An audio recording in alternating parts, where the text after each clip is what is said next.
আব্বাস রাদিয়াল্লাহু তাআলা আনহু বর্ণনা করেছেন, এক ইহুদি বালক ছিল যে আল্লাহর রাসূল সাল্লাল্লাহু আলাইহি ওয়াসাল্লামের খিদমতে হাজির থাকতেন। হঠাৎ করে একদিন ফামারিদা, সে অসুস্থ হয়ে গেল। ফাতাহু নবী সাল্লাল্লাহু আলাইহি ওয়াসাল্লাম ইয়াউদুহু فقعد عند رأسه فقال له أسلم। আল্লাহর বন্ধু সেই ইহুদি বালকের নিকটে চলে গেলেন, তাকে দেখতে গেলেন এবং তিনি তার মাথার দিকে বসলেন।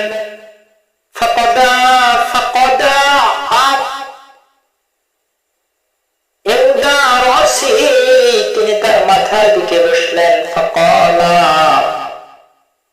এই কলার ফাইল এখানে আল্লাহ রাসূল সাল্লাল্লাহু আলাইহি সাল্লাম তিনি বললেন, ফাকালা লাহু আসলিম, হে বৎস তুমি ইসলাম কবুল করে নাও। ফানাজারা ইলা আবিহি, সেই ছেলেটা তার পিতার দিকে তাকালো। ওয়া হুয়া ইনদাহু ফাকালা লাহু আতি আবাল কাসিম, তার পিতা তাকে বলল, হে আমার বৎস তুমি আবুল কাসেমের অনুগত হয়ে যাও। রাসূলুল্লাহ সাল্লাল্লাহু আলাইহি সাল্লামের একটা ছেলে ছিল, দুইটা ছেলে, একজনের নাম কাসিম আর একজনের নাম হলো ইব্রাহিম। এই জন্য লোকটা বলল, আবাল কাসিম, তুমি আবুল কাসেমের অনুগত হয়ে যাও। ফাসলাম, অতঃপর ছেলেটা ইসলাম কবুল করে নিল।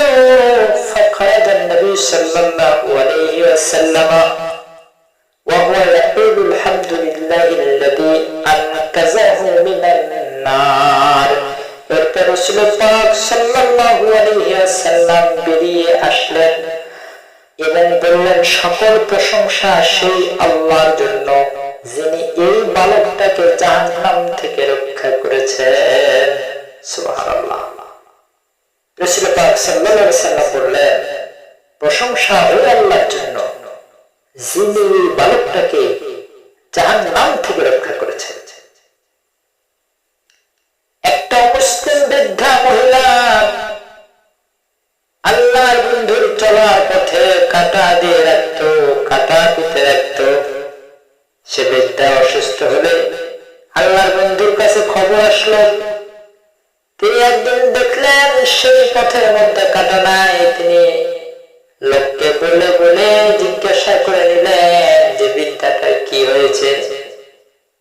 অনেকেই বলল সে বৃদ্ধাটা অসুস্থ, বিছানা থেকে উঠতে পারে না। আল্লাহর বন্ধু তার বাড়ির ঠিকানাটা নিয়ে সেখানে গেলেন তাকে সেবা করার উদ্দেশ্যে। আল্লাহর বন্ধুর উত্তম আদর্শ চরিত্র মাধুর্যমুক্ত হয়ে সেই বৃদ্ধার সঙ্গে সঙ্গে কালিমা পড়ে মুসলমান হয়ে যায়। সঙ্গে সঙ্গে কালিমা পড়ে মুসলমান হয়।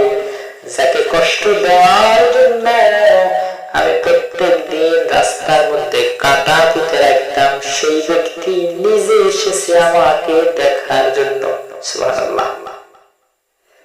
अपनी मौला का प्यार